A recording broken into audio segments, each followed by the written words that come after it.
It all started with a letter. A single piece of paper slipped into the mailbox on a quiet Monday morning. Crisp white, official, and stamped with the bold logo of the Maple Ridge Homeowners Association.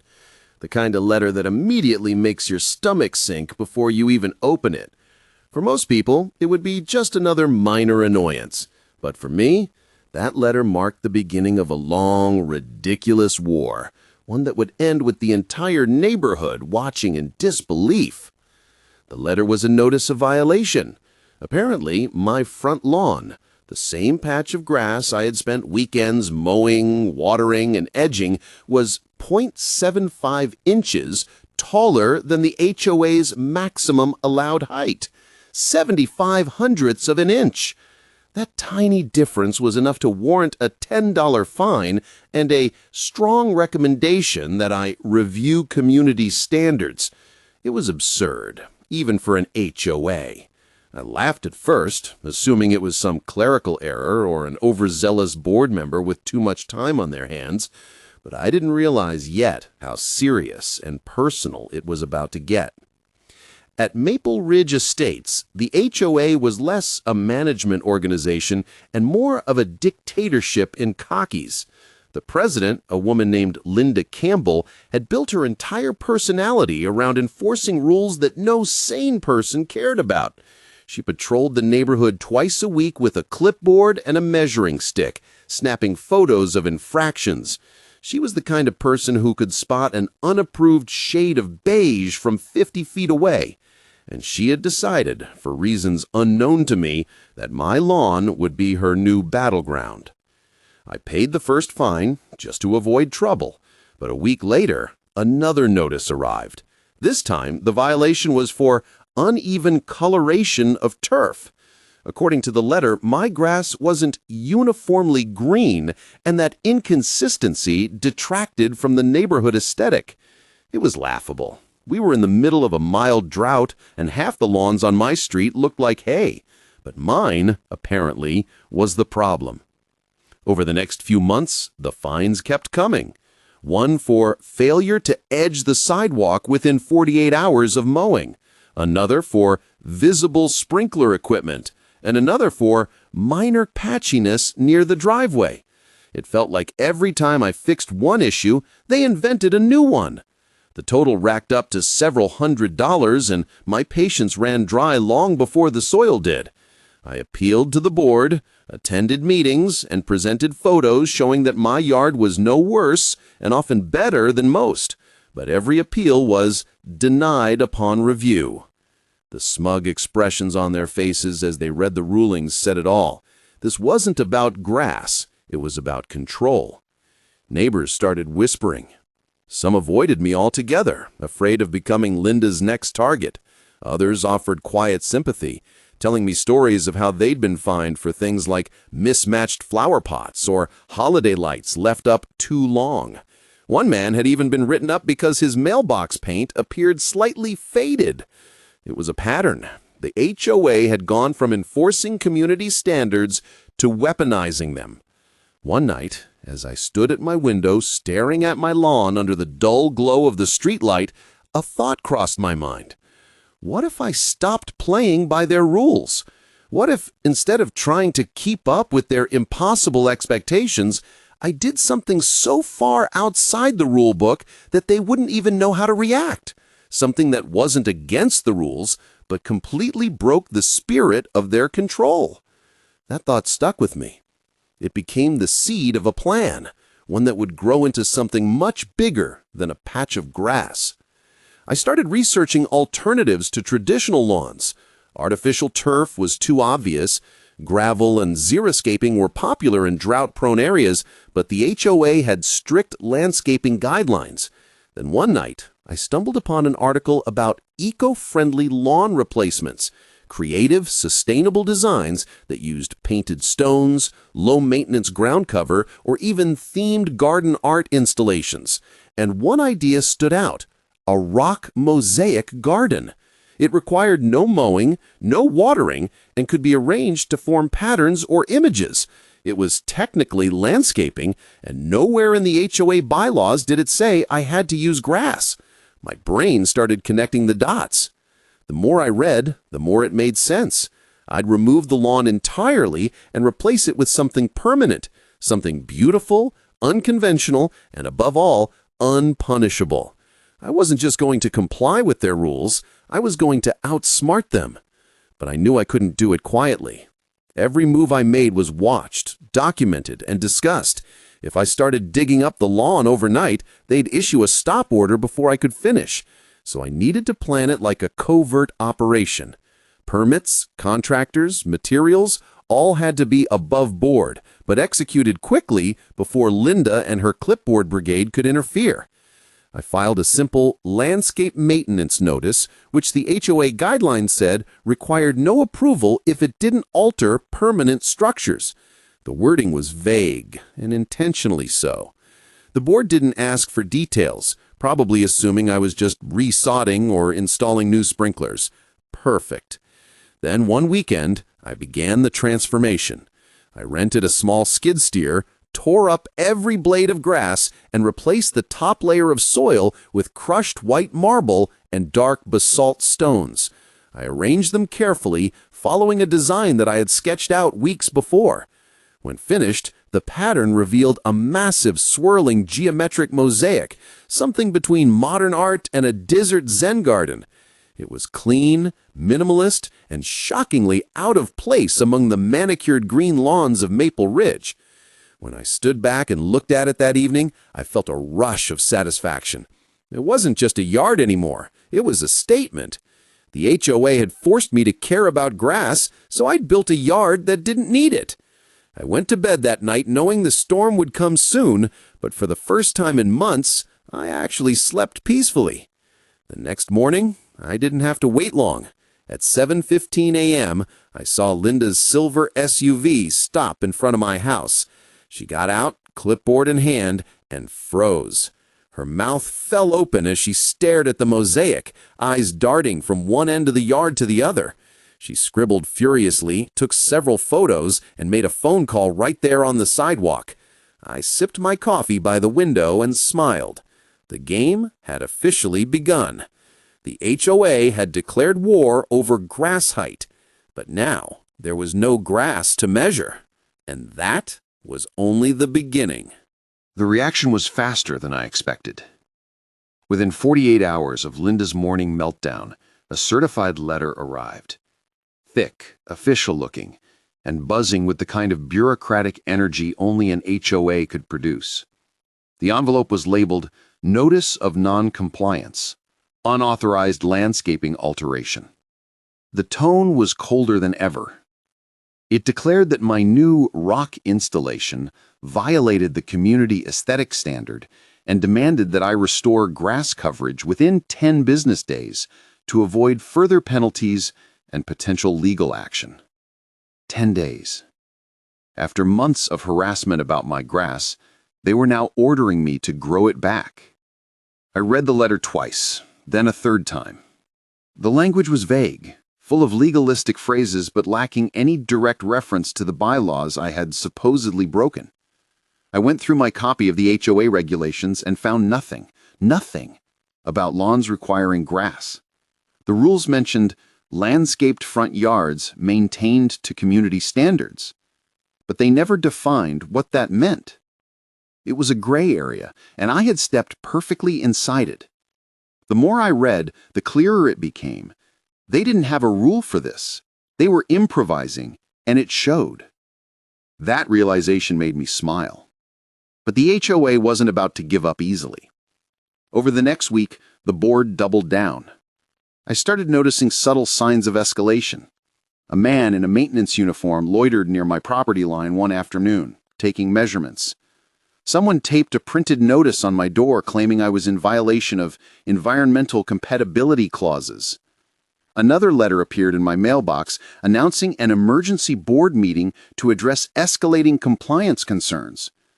The tone was getting desperate, almost frantic. Neighbors began talking.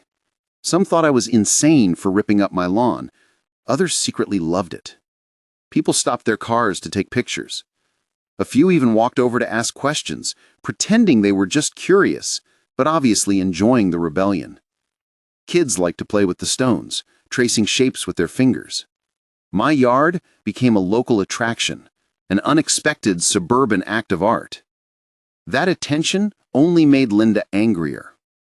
The HOA president prided herself on maintaining order, and now her perfect neighborhood had turned into a spectacle. She started showing up more often, pacing along the sidewalk with her clipboard like a general surveying enemy territory. I could tell she was waiting for me to slip up, to plant something unapproved, to hang an unpermitted sign, anything she could use against me. But I gave her nothing. Every stone, every edge, every centimeter of my yard was perfectly within code. Then came the inspection team. A trio of board members showed up unannounced one morning claiming they were documenting potential violations. They took photos, muttered amongst themselves, and made a big show of jotting notes. I watched from my porch, sipping coffee, as they circled the yard like vultures. When they left, I knew they were planning something bigger. A few days later, the HOA newsletter arrived. Front and center was a news section titled, "Maintaining Our Community's Green Identity." It was a thinly veiled jab at me. The article explained the importance of uniform greenery and warned that non-compliant yards could reduce neighborhood property values. It didn't mention me by name, but everyone knew. The tone was smug and self-righteous, and it ended with a note about upcoming policy updates. That's when I realized what they were doing. If they couldn't find me under the current rules, they were going to change the rules. Sure enough, a week later, another letter arrived. This one was labeled Proposed Amendment, Section 4.3, Lawn Maintenance Requirements. The amendment stated that all front yards must consist of at least 70% natural grass coverage. It was scheduled for a vote in 2 weeks. If it passed, my mosaic would instantly become illegal. It was a clever move, I had to admit, but also one that made their intentions painfully obvious. This wasn't about protecting property values. It was personal. They were rewriting the law just to punish me. That night, I sat in my backyard thinking about what to do next. The easy option was to fight them quietly. Hire a lawyer, submit objections, argue procedural errors. But that wasn't satisfying.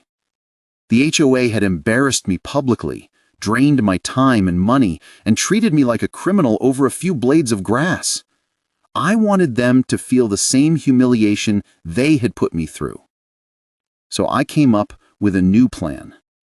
One that would take their obsession with appearances and turn it against them. First, I started documenting everything. Every letter, every photo, every neighbor comment.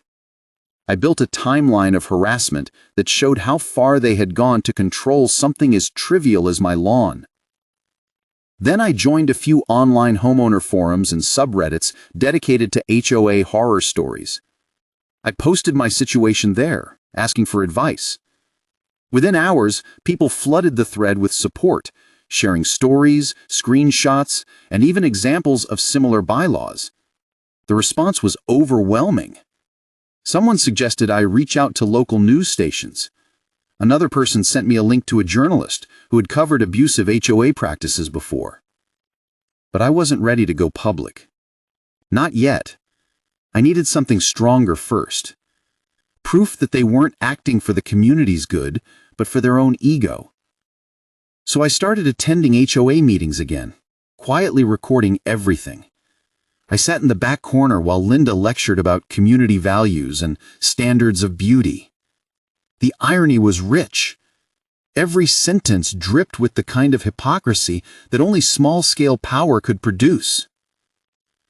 Then came the breaking point. During one meeting, Linda let something slip she shouldn't have.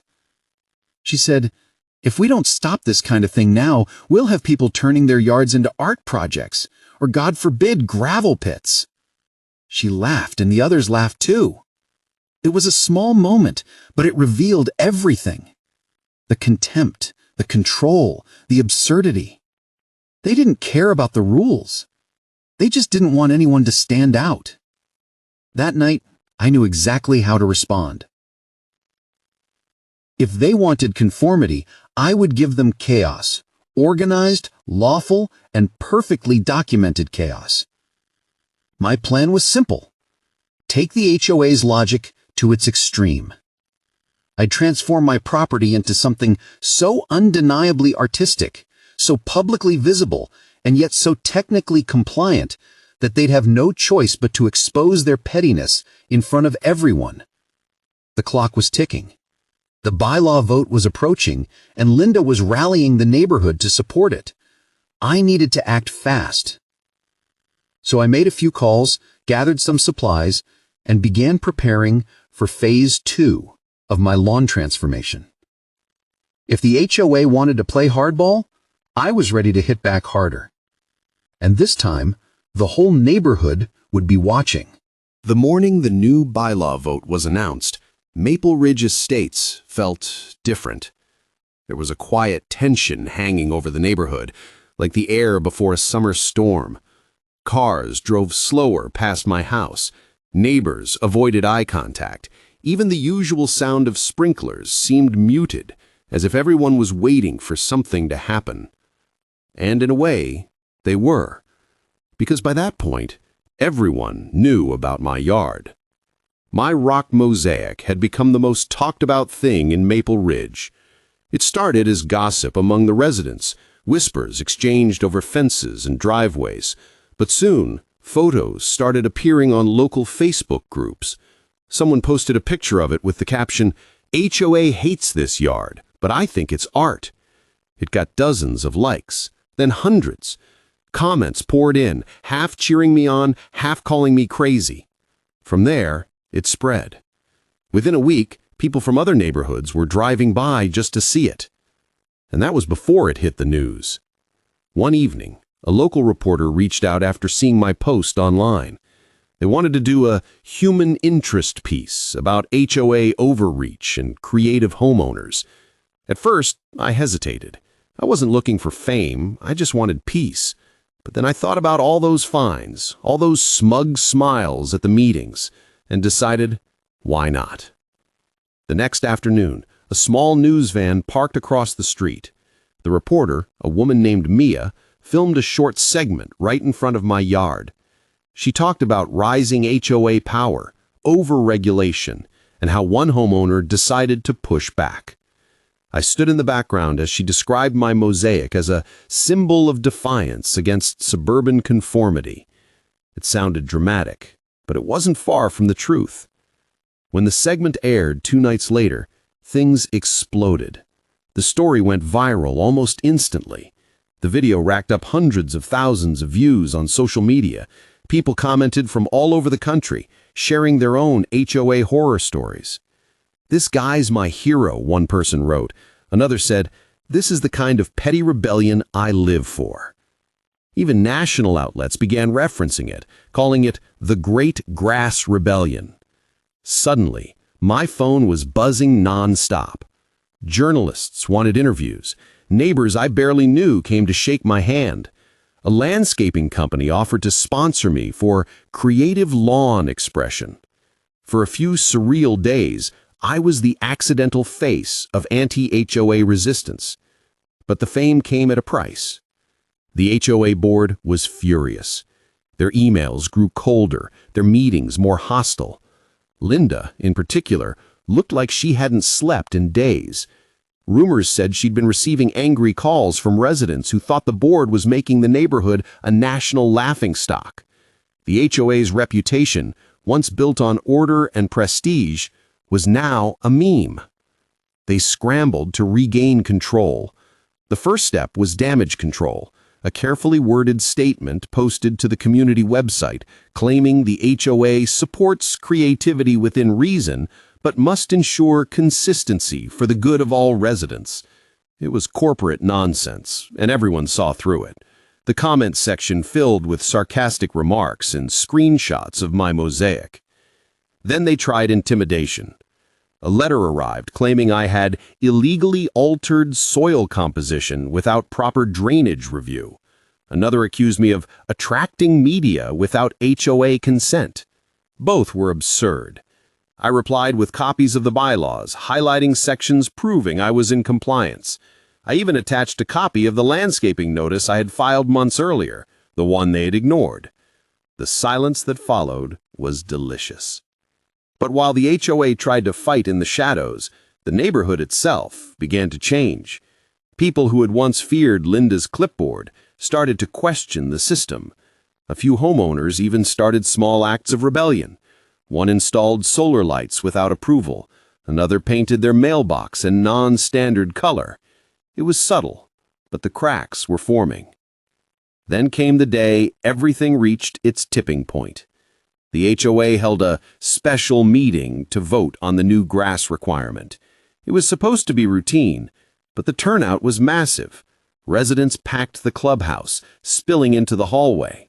Cameras from local news stations lined the back wall. Linda sat at the front table, her expression tight and polished, pretending to be calm. I sat near the back, silent, watching. The meeting opened with her speech about preserving neighborhood beauty. She talked about uniformity, property values, and pride. But as she spoke, murmurs grew louder. People whispered, some shaking their heads. When she finished, the floor opened for comments. And that's when everything unraveled. One neighbor stood up and said she was tired of being fined for harmless things. Another said he'd been warned about his garden gnome. Someone else pointed out that the bylaws were vague and unfair. The room turned from polite disagreement to open revolt. For the first time, the board looked genuinely nervous. Then, to my surprise, an older man I'd never met stood and spoke. His voice was steady, calm, and cutting. He said, "This isn't about grass, it's about power. If one homeowner can't choose what grows or doesn't grow in his own yard, what's next?" The crowd erupted in applause. Even the cameras caught Linda's clenched jaw. When the vote finally came, the proposed amendment failed spectacularly. Not even close. Nearly 2/3 of residents voted against the new grass rule. The HOA had lost. That night the neighborhood was buzzing. People honked as they drove by my house. Someone left a note on my porch that said, "Nice job, Picasso." For the first time since moving in, I felt genuinely proud of where I lived. But deep down, I knew Linda wouldn't let it go. She'd lost face, lost control, and lost her favorite weapon. And people like her don't surrender. They plot. I expected retaliation, and I was right. A few days later, I noticed something strange. The street light in front of my house went out. Just mine. A few days after that, someone dumped grass clippings across my driveway. Petty, childish acts, but clearly targeted. Then came a letter from the city claiming there was an anonymous complaint about unpermitted landscape modifications. It didn't take a genius to figure out who filed it. I realized that this wasn't over. The HOA might have lost the battle, but Linda wasn't done fighting. She was digging deeper, looking for another angle, something she could use to make my life miserable again. But what she didn't know was that I had already started preparing for her next move. The viral attention had given me something she couldn't touch: visibility. Every step she took now would be watched by thousands of people. Every petty rule, every attempt to punish me, would be public record. She had turned me into her enemy. But now, the world was on my side. And soon the HOA would learn that when you push someone far enough, even the quietest homeowner can turn their front yard into a battleground. For a few brief weeks, Maple Ridge Estates felt peaceful again. The meetings quieted down, the fines stopped coming, and the neighbors seemed friendlier than ever. Kids played on the sidewalks, people waved as they passed, and even the usual HOA patrols were less frequent. It almost felt normal. But peace, in places like this, never lasts long. especially when someone like Linda Campbell is involved. It started subtly, so subtly that most people wouldn't have noticed.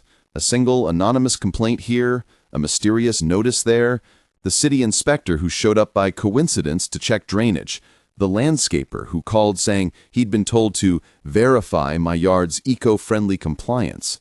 None of it had Linda's name on it, but her fingerprints were everywhere. Each move was small enough to seem bureaucratic, but together they painted a clear picture. She was trying to make me snap. Then came the letter that confirmed everything. A formal notice from the city stating that a resident complaint had triggered an investigation into my property for non-standard materials and potential runoff issues. It wasn't an HOA document. It was municipal. That meant someone had gone above the board's jurisdiction and filed a formal environmental complaint with the city. And considering how specific the allegations were, there was no doubt who had done it. It was an escalation, and I wasn't about to ignore it. The next morning, I watched as a pair of city inspectors arrived. They took photos, made notes, and politely explained they were just following up on a community concern. I cooperated fully, showing drainage paths, erosion control, and the eco-friendly base layers I'd installed. They seemed almost apologetic. By the end of the inspection, one of them told me quietly, "This looks fine. Honestly, this shouldn't have been reported." When they left, I stood in the driveway and stared across the street, where Linda's SUV sat idling. She didn't even try to hide. She watched the inspectors leave, then drove off slowly, smugly. That was when I realized this wasn't about HOA policy anymore. It was personal vengeance. And that changed everything. If she wanted a war, she was going to get one. But not with anger, not with shouting or threats. I would use her own obsession against her. I began quietly gathering information. Every letter, every city document, every HOA email. I created a digital archive, dates, timestamps, screenshots. I even saved footage from my doorbell camera showing her SUV parked near my house during anonymous complaint incidents. My goal wasn't just to protect myself, it was to build a complete case. Then I started reaching out. Remember that reporter, Mia? She told me to call her if anything new happened, so I did.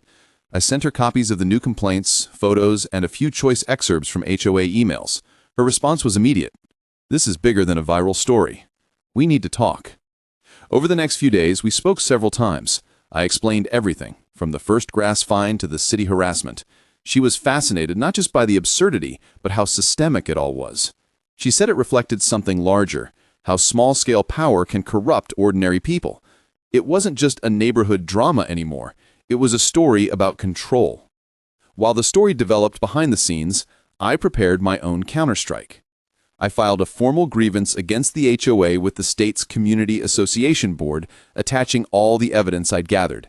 Every violation of due process, every personal conflict of interest. I even included a timeline showing how the complaints escalated after the bylaw vote. Legally, it was airtight. But the real blow wasn't legal. It was public. The follow-up news segment aired on a Friday evening under the headline, "HOA Harassment Escalates After Viral Lawn Dispute."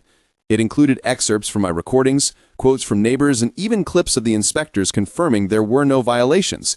The reporter narrated how a homeowner, once targeted for grass height, was now being pursued through official channels in what appeared to be personal retaliation. The story spread faster than the first one. Overnight, social media lit up again. People tagged the HOA's official page, demanding accountability. Comments flooded in. "How petty can one person be? This is harassment. This man deserves a medal for surviving suburbia." Even local politicians got involved. A city council member publicly stated that city complaint systems are not tools for personal vendettas. It was the kind of attention Linda never wanted. By Monday morning, the entire neighborhood was talking about it. Some residents were furious, not at me, but at the board. They were embarrassed to live under an HOA that had become a national joke. Others were afraid, realizing how easily the system could be turned against them, too. For the first time, people started questioning Linda openly.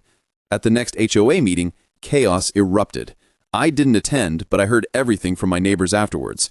Residents demanded answers. Someone stood up and asked directly if Linda had filed the city complaint. She denied it, but no one believed her. Another member proposed a vote of no confidence in her leadership. Shouting broke out, and according to one witness, she stormed out mid-meeting. By that point, the damage was done. Within a week, an emergency notice was sent out. Effective immediately, Linda Campbell has resigned from her position as HOA president due to personal reasons. Just like that, she was gone. It should have felt like victory, and in a way it did. But what surprised me most was what happened next. Without her constant pressure, the HOA began to soften. The new interim board members, neighbors who had once been too afraid to speak, started revising some of the most ridiculous rules. Fines were reduced, aesthetic standards relaxed. For the first time in years, people actually smiled at board meetings. The neighborhood was healing. But even with Linda gone, I couldn't shake the sense that this wasn't over. She had vanished too quietly, too suddenly. I still saw her SUV occasionally near the community entrance, parked just out of sight. Word spread that she was filing a defamation claim or maybe planning a lawsuit. Nothing concrete, just rumors, but enough to keep me wary. Still, for the moment, life returned to normal. My mosaic yard remained untouched, shimmering under the sun like a badge of freedom. The city cleared the complaint officially, stating my landscaping met all environmental and zoning requirements. And for the first time since the ordeal began, I could stand on my porch, coffee in hand, and simply breathe. But the calm was uneasy, because people like Linda rarely disappear. They regroup. And deep down, I knew she wasn't finished with me yet. The grass war might have ended, but the roots of revenge ran deeper than I ever imagined. Something was coming, and I was ready for it. For a while, everything in Maple Ridge felt eerily calm. The HOA had gone quiet, the letters stopped arriving, and the neighbors had started to act like human beings again. Kids played in the cul-de-sac without someone complaining about noise violations. Cars were parked freely without tape measures appearing overnight. The air, for once, felt light. But peace in an HOA neighborhood is like a truce between predators, temporary and fragile. And sure enough, the calm didn't last. It started with a rumor. One evening, a neighbor named Sandra stopped me as I was collecting my mail. She leaned closer and whispered, "You didn't hear this from me, but Linda's trying to come back." I thought she was joking, but the look on her face said otherwise. Apparently, Linda had been quietly reaching out to former board members, hinting that her resignation had been unfair and that she was considering legal options. At first, I dismissed it as gossip, wishful thinking from someone who couldn't accept losing. But then things began to shift again. A few strange cars appeared parked near my street at odd hours. One night I noticed a flash, the reflection of a camera lens in the dark. Another morning, I found a note tucked under my doormat. It wasn't signed, but it read, "Some battles aren't over just because you stop fighting." It wasn't threatening exactly, but it was deliberate. Someone wanted me to know they were watching. Then came the legal letter, a thick envelope, certified and formal. Inside was a cease and desist notice from a private attorney on behalf of none other than Linda Campbell. The letter accused me of defamation of character and intentional emotional distress, claiming that my comments and the media coverage had irreparably damaged her reputation and livelihood. It demanded I issue a public apology, retract all statements, and remove any online posts portraying the HOA or its leadership in a negative light. The irony was breathtaking. The woman who had tormented me for a year was now claiming I had ruined her life. But the letter wasn't just about ego. It was strategic. She wasn't trying to win in court. She was trying to scare me into silence, to rewrite the narrative before it fully buried her. I forwarded the letter to a lawyer friend who laughed and told me it was a glorified bluff. But still, something about it didn't sit right. Linda wasn't the type to throw empty punches. There was always a scheme beneath the surface. And that scheme became clear a few days later. Another envelope arrived, this time from the county zoning department. It stated that a formal review had been requested regarding unpermitted construction and potential commercial use of residential property. The report claimed I was operating a business by displaying an art installation for profit. It was a wild stretch, but enough to trigger another inspection. Linda had found a new angle. When the inspectors showed up, they were polite but visibly uncomfortable. One of them even said, "We've never had a case like this before." They looked around, took a few pictures, and asked if I was charging admission to see my yard. I nearly laughed out loud. Of course they found nothing wrong. Again. But by then, it was obvious that Linda's strategy wasn't about winning, it was about exhausting me. She wanted to drain my time, my energy, my patience, death by paperwork. Yet in trying to bury me, she had made a fatal mistake. She had made herself relevant again. The viral attention had faded over time, but now her renewed harassment reignited everything. When the zoning complaint hit my mailbox, I decided to document it publicly. I posted a short update online, just a picture of the notice with the caption, "Guess who's back?" Within hours, it blew up. Thousands of people shared it, adding their own commentary. She's obsessed. This woman needs a hobby. He's living in her head rent-free.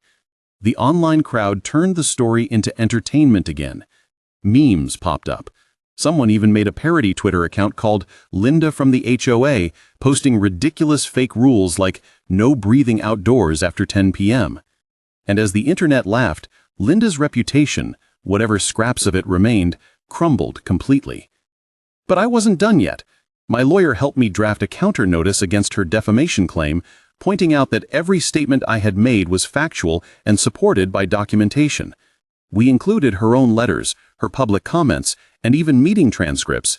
It was a clean, precise response. Professional, unemotional, and devastating. I sent her attorney a copy, then quietly leaked the story to the same journalist who'd covered the original piece. A week later, another headline appeared. Former HOA president faces legal fallout after harassing homeowner. This time, the story didn't just feature me, it featured her. Public records, quotes, and emails. It detailed how she'd used HOA power, city resources, and false claims in a prolonged campaign of personal harassment. It wasn't an opinion piece anymore. It was journalism. The backlash was swift. Her name spread across forums and Facebook groups, discussed in threads about HOA corruption and abuse of authority. Local residents who had once feared her now openly mocked her. Someone even left a sign near the neighborhood entrance that read, "Welcome to Maple Ridge, home of the Freedom Yard." It was brutal poetic justice. Not long after, I received one last message. Not a letter, not a complaint, just an email. It was from Linda herself. No greeting, no signature. Just one line. "You'll regret this." That was the last time I ever heard from her. A few weeks later, I learned she'd sold her house.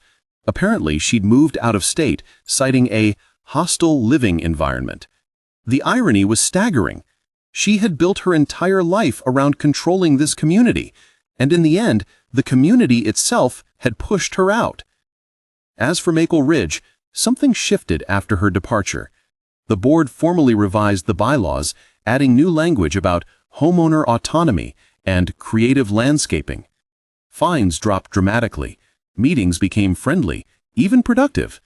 The mosaic in my yard became a local landmark. Not a rebellion anymore, but a reminder of what happens when people push back against nonsense. But even as life returned to normal, I couldn't shake the lingering thought of how far Linda was willing to go, how fragile power can make people, and how small rules can reveal big egos. I won, technically. My lawn was still standing, my name cleared, my life peaceful. But I learned something more important. When control becomes someone's identity, losing it feels like death. And people like Linda, they'll destroy everything, including themselves, before they admit defeat. Still, standing there one evening, looking out over my mosaic catching the sunset light, I felt something close to closure. The grass was gone, the war was over, and the neighborhood was finally free. Or so I thought. Because as I turned to head inside, I noticed something strange in the gutter. A small, folded note, soaked from the sprinklers, but still legible. It said, "You can replace the lawn, but weeds always come back." I didn't know if it was from her or just a cruel coincidence, but one thing was certain. The story wasn't finished yet. Months passed. and life in Maple Ridge slowly settled into something resembling normalcy. The HOA had become quiet, almost invisible, and the people who once peeked nervously through blinds now greeted each other on morning walks. The fear that had hung over the community, the tension, the constant expectation of conflict, seemed to dissolve into the background hum of suburban life. For the first time in years, the neighborhood was simply ordinary. My mosaic lawn had become a kind of landmark. Strangers sometimes drove by to take photos, and the story of the man who beat the HOA turned into a local legend. I even caught glimpses of teenagers filming TikToks in front of it, laughing, using my yard as a backdrop for short jokes about freedom from HOA tyranny. It was strange being the accidental symbol of rebellion, but also rewarding. I'd spent so long fighting for something simple, the right to be left alone, that I almost forgot what peace felt like. But peace has a funny way of hiding what lurks underneath. One quiet Thursday morning, a plain white envelope appeared in my mailbox. No return address, no stamp, just my name, printed neatly in black ink. Inside was a single photograph. It was a picture of my house, taken recently, from across the street. On the back, in small handwriting, were 3 words: "You forgot something." The first thing that hit me was the handwriting. It was familiar. Not quite Linda's, but close, too close. The same looping cursive, the same oddly deliberate slant. But I told myself it couldn't be her. She was gone, out of state, gone for good. Still, the note stirred something in me, that old sense of tension I'd fought hard to bury. I double-checked my locks that night, set up the security cameras again. For days, nothing happened. Then, one morning, I stepped outside to find a small patch of grass sprouting in the middle of my mosaic yard. It wasn't much, just a tuft of bright green pushing stubbornly between the cracks of the stone. Grass couldn't grow there naturally, unless someone planted it. I knelt down, ran my fingers along the stones, and found something small and plastic buried just beneath the surface, a capsule of seed mix, the kind you could scatter for easy growth. It wasn't vandalism, not exactly. It was mockery. A single, mocking symbol, a return of the very thing I'd spent a year fighting against: grass. Over the next few days, more appeared. Not a lot, but enough to be deliberate. Patches of green at odd corners of the yard, a message spelled out, not in words, but in persistence. Someone was toying with me. I checked the camera footage, but whoever did it was careful. No faces, no figures, just shadows near midnight, movement at the edges of the frame. I reported it to the local police, who shrugged it off as minor trespassing. "Could be kids playing a prank," the officer said. "You're kind of famous around here." Maybe he was right, but I couldn't shake the feeling that this wasn't random. It was too personal, too pointed. And then, one night, the cameras caught something. A woman's figure, blurred by motion, standing near the curb, at the edge of the yard. She wasn't doing anything, just staring at the house. The timestamp read 2:13 a.m. When I zoomed in, my stomach tightened. Even through the blur, even distorted by shadow, I recognized the outline of that short haircut, the stiff posture. Linda. It couldn't be anyone else. I checked the footage 3 more times, hoping I was wrong. But every time, the same realization hit me. She had come back. The next morning, I called the police again. They took a report, said they'd patrol the area, but there wasn't much they could do without proof of trespassing or damage. They recommended I avoid escalation. Avoid escalation, the phrase that had haunted me since the beginning. For days, I barely slept. Every sound outside felt amplified: the rustle of trees, the creak of the fence, the low hum of streetlights. I found myself glancing out the window at odd hours, scanning the street for movement. But Linda never appeared again. Eventually, I started to wonder if I'd imagined it. Maybe it wasn't her. Maybe it was a coincidence, a jogger, a late-night walker. And then, one afternoon, I saw a moving van parked outside a house 2 streets over. The driver was unloading boxes labeled Campbell. It took everything in me not to laugh. She hadn't just come back to the neighborhood. She'd moved closer. The HOA board, newly reformed and eager to prove their transparency, couldn't legally deny her residency. As long as she wasn't on the board, she had every right to live there. And so she did. Quietly, subtly. No more emails, no more letters, no fines or threats. Just her presence, close enough to be felt, but far enough to be untouchable. Weeks passed, and I started noticing small changes. A few neighbors began getting new notices again. Minor things like trash bins left visible or holiday decorations exceeding size limits. The HOA denied sending them, claiming someone was using old templates. But everyone knew who it was. It became an open secret that Linda was back, operating from the shadows. She no longer needed a title. Fear had become her authority. One evening, I walked outside with a cup of coffee and stood at the edge of my yard. Across the distance, I saw her, standing in her driveway, pretending to check her mailbox, eyes fixed on me. No words were exchanged, no gestures, just a long, silent standoff between 2 people who had already destroyed each other once. And then slowly, she smiled. It wasn't a friendly smile. It was the kind of smile that said, "I'll be here as long as you are." I turned, went back inside, and closed the door.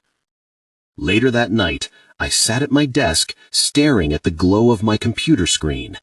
The cursor blinked over a blank page of what would become my final post about the saga. I titled it, simply, "The Grass Always Grows Back." In it, I wrote not about anger, or revenge, or victory, but about obsession, about how control doesn't end when power is taken away. It lingers. It roots itself in people, in places, in small acts of defiance. I ended with a single line. Some people don't move on. They move closer. The post went viral again. Thousands of comments, thousands of theories. Some called it poetic. Others called it eerie. A few even speculated that Linda didn't exist, that she was just a metaphor for the endless cycle of HOA madness. Maybe they were right, because as I looked out my window that night, the moonlight glinting on the mosaic stones, I saw something strange. Tiny blades of grass, glowing faintly green in the silver light, pushing through the cracks once more. And standing at the far end of the street, just barely visible in the dark, was a figure watching silently. No sound, no movement, just the weight of her presence, or maybe my imagination, lingering like a shadow that refused to fade. I turned away, drew the blinds, and told myself this was the end. But deep down, I knew better. Some battles don't end. They just wait for spring.